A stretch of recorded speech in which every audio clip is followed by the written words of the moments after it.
Hey guys, welcome back to our channel. Today I'll be showing you the ways on how you can share others TikTok video on your TikTok account or on my TikTok account.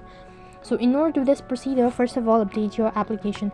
If you have not updated your application, then go to your Play Store and update your application first of all. So type in TikTok on the search bar and go ahead and tap the update button if you see an update button just like mine. So wait for the app to be updated. Just giving you a basic info that in order to share others TikTok video on your TikTok account, there's a certain feature that has been provided to you by TikTok. So what you can do is, in order to do that procedure, first of all you need to log in into your TikTok account. Now let's say that this is the particular video that you wish to report.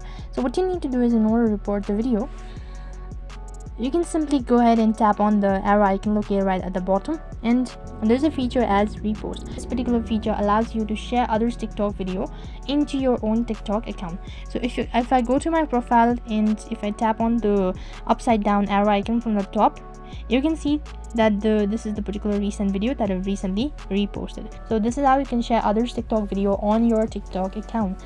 That is all for this video. I hope the video was helpful. Make sure to like, share and subscribe to our channel. Thank you for watching. See you in the next video.